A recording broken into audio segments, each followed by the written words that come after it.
आज हम बात करेंगे ह्यूमनिज्म की, मानववाद या मानवतावाद। तो सीधा सा प्रश्न उठता है कि ह्यूमनिज्म क्या है, इसका कॉन्सेप्ट कहाँ से आया और हमारे सोशल पॉलिटिकल फिलॉसफी में इसको किस तरह से लिया जाता है। तो सीधे से प्रश्न पे आते हैं कि मानवतावाद का उदय किन परिस्थितियों में होता है और कौन से वो प्रेरक तत्व थे जो कि ह्यूमनिज्म को जन्म देते हैं, और साथ ही इस प्रश्न पे भी विचार करेंगे कि इसका सोशल पॉलिटिकल फिलॉसफी में क्या महत्व है। तो हम इसकी परिभाषा पे आते हैं शुरुआत में और ये समझने की कोशिश करते हैं कि वास्तव में ये टर्म या इसका अर्थ क्या है। What is the meaning of humanism and which context it have been taken in social political philosophy। तो जैसा कि हम जानते हैं कि ह्यूमनिज्म टर्म के रूप में, इंग्लिश टर्म के रूप में पहली बार 1808 में जर्मन एजुकेटर एफन नाइदर एमरन ने इसको प्रयोग किया, और इसका प्रयोग इस सेंस में किया उन्होंने कि स्टडीज़ ऑफ ह्यूमनिटास, ये बेसिकली ये उन विषयों के अध्ययन के लिए किया गया जो कि जो 5 विषय हैं: पोएट्री, रैटरिक, मॉरल फिलॉसफी, लिटरेचर और ग्रामर। इसके कंबाइंड स्टडीज़ के लिए इस शब्द का प्रयोग किया जाता था। इसका उदय सच कहिए तो आज के टर्म में नहीं, बल्कि एक दूसरे संदर्भ में रेनेसां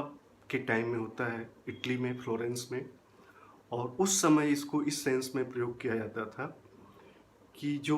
पुराने ग्रीक और रोमन विषय हैं उनके इंटरप्रिटेशन के लिए नया इंटरप्रिटेशन कैसे किया जाए इन विषयों का, जो मॉरल फिलॉसफी है, पोएट्री है और रैटरिक है, साहित्य के विषय हैं, लिटरेचर है, ग्रामर है। इसका पुराने संदर्भ में जो ग्रीक और रोमन लोग इसका यूज करते थे, उसका नए संदर्भ में इसको कैसे प्रयोग किया जाए, या ये कह लीजिए कि new interpretation of Greek and Roman subjects और फिलॉसफी। तो जैसे ही हम ग्रीक संदर्भ में जाते हैं तो रेनेसां जब 14वीं शताब्दी से शुरू होता है तो एक रिवाइवल का टाइम आता है वो, और एक तरीके से जो कैथोलिक और प्रोटेस्टेंट की लड़ाई होती है, मतलब जो मतभेद होता है, उसके बीच में एक नया अर्थ लेने की कोशिश करता है। और इन विषयों को जो लिटरेचर, पोएट्री, मॉरल फिलॉसफी, रैटरिक और ग्रामर को लोग पढ़ाते थे, जो टीचर थे, उनका मुख्य उद्देश्य ये था कि अच्छा से समाज में वो जॉब भी करते थे, वो टीचर भी बनते थे, ग्रामर भी पढ़ाते थे, लिटरेचर के भी टीचर बनते थे और कई गवर्नमेंट ऑर्गेनाइजेशन में भी काम करते थे। बाद में जब रेनेसां के बाद एनलाइटेनमेंट आता है तो इसका थोड़ा सा दायरा चेंज हो जाता है। मुख्य मकसद है, आज का जो संदर्भ है ह्यूमनिज्म को जो आज हम समझते हैं, उसका बस केंद्रीय विषय वस्तु ये है, उसका कॉन्टेक्स्ट ये है कि मनुष्य ही पूरी स्थितियों का अपने अपने वेलफेयर के लिए, अपने वेल बीइंग के लिए, अपने मानवता के उत्थान के लिए वो खुद ही जिम्मेदार है, और अपने वेलबींग के लिए, अपने कल्याण के लिए वह सोच सकता है, और उस सोच में कोई किसी बाहरी सुपर नेचुरल शक्ति का कोई प्रभाव नहीं है। अगर इस तरह से हम देखते हैं तो ये कॉन्सेप्ट नया नहीं है, क्योंकि वेल बीइंग का कॉन्सेप्ट, ह्यूमन वेल बीइंग का कॉन्सेप्ट हमारे प्राचीन शास्त्रों में भी पाया जाता है, हमारे ग्रीक दर्शन में भी पाया जाता है, और भारतीय दर्शन या भारतीय साहित्य तो इससे भरा पड़ा हुआ है। तो जैसे ही हम इटली के उन संदर्भों की जो हमने बात की अभी, उससे जैसे ही ये निकलता है कि मनुष्य अपने कल्याण के लिए खुद ही जिम्मेदार है, और जो मनुष्य के कल्याण के लिए जो इंटरप्रिटेशन किया जाता था, ईश्वर का सहारा लिया जाता था या सुपर नेचुरल एंटिटीज़ का सहारा लिया जाता था, उसको शुरुआती के दौर में जो ह्यूमनिज्म के लोग हैं उसको नकारने की कोशिश करते हैं, और ये कहते हैं कि नहीं, हम अपने लिए सोच सकते हैं, अपने बेहतर कल्याण के लिए, समाज के बेहतर कल्याण के लिए, मानवता के बेहतर उत्थान के लिए मनुष्य खुद ही सोच सकता है। उसके लिए किसी बाहरी हस्तक्षेप या बाहरी इंटरप्रिटेशन जैसे ईश्वर की या और किसी सुपर नेचुरल एंटिटी की ज़रूरत नहीं है। बाद में जब हम इसका विस्तार देखते हैं तो ये कई तरीके से कई ब्रांचेस में बट करके आने लगता है। वो ब्रांचेस क्या है? जैसे ही हम बोलते हैं कि इसके कई टाइप्स हैं, मतलब ये अब इसको एक ब्रॉड वे में देखा जाने लगा। बाद में जब ये डेवलपमेंट होता है 19th सेंचुरी में, तो बहुत से ऑर्गेनाइजेशंस आते हैं इस सिद्धांत को लेकर के, बहुत से स्कॉलर्स इससे जुड़ते हैं, और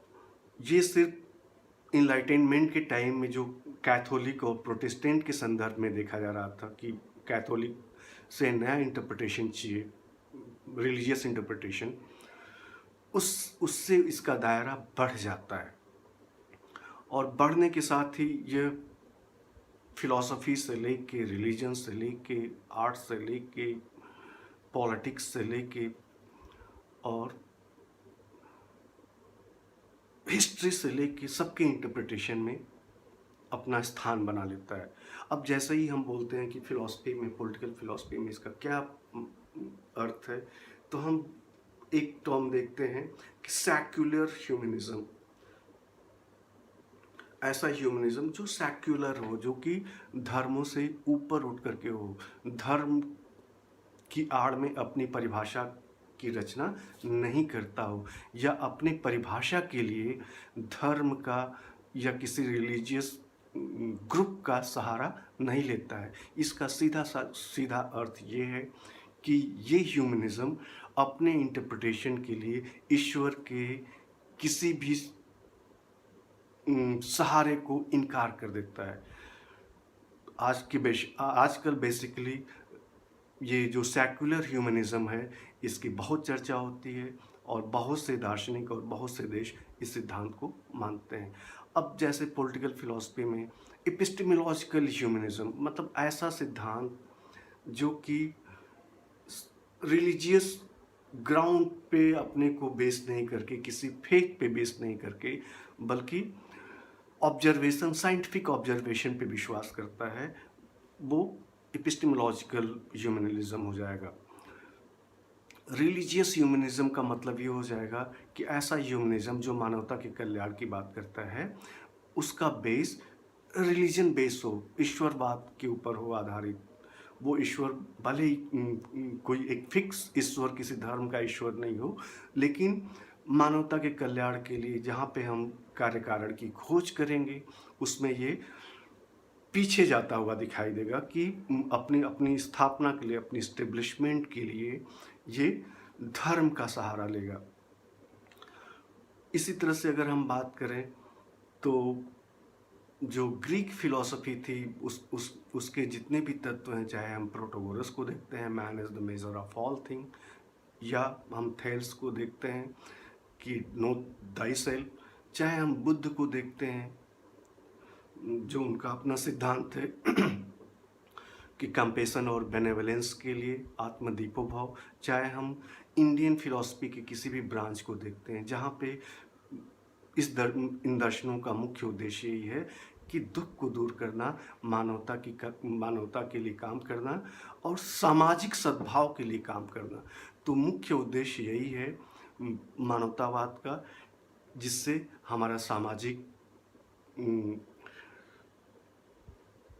भाईचारा बना रहे, हमारे समाज में विकास हो, हम सबका कल्याण कर सके। सर्वे भवन्तु सुखिनः सर्वे सन्तु निरामया का जो सिद्धांत भारतीय दर्शन में है, वो इसी आधार को पोषित करता है। और इसके साथ ही जब हम देखते हैं कि पश्चिमी जगत में जब जो इसका बहुत ज़्यादा प्रचलन 19वीं सेंचुरी के बाद होने लगता है, इसके ट्रेसेस हमने देखा है कि इटली से और रेनेसां और इनलाइटनमेंट से मिलते हैं, ग्रेजुअली डेवलप करते करते। तो बेसिकली ये शुरुआत हुआ लैटिन और ग्रीक और रोमन सब्जेक्ट को पढ़ाने को लेकर के, उसके इंटरप्रिटेशन को लेकर के, और बाद में इसने अपना एक आकार ले लिया। और आज की डेट में हम देखते हैं कि जितने भी ह्यूमनिस्टिक ऑर्गेनाइजेशन हैं वो इसका लक्ष्य लेकर के चलते हैं कि आप जो काम कर रहे हैं वो मानवता के लिए कितना प्रासंगिक है और कितना उसके लिए कल्याणप्रद है। कोई भी सिद्धांत आज की डेट में, चाहे एथिक्स का हो, इकोलॉजिकल हो, चाहे इन्वायरमेंटल हो, चाहे डेवलपमेंट का कोई भी तरीका हो, आज हम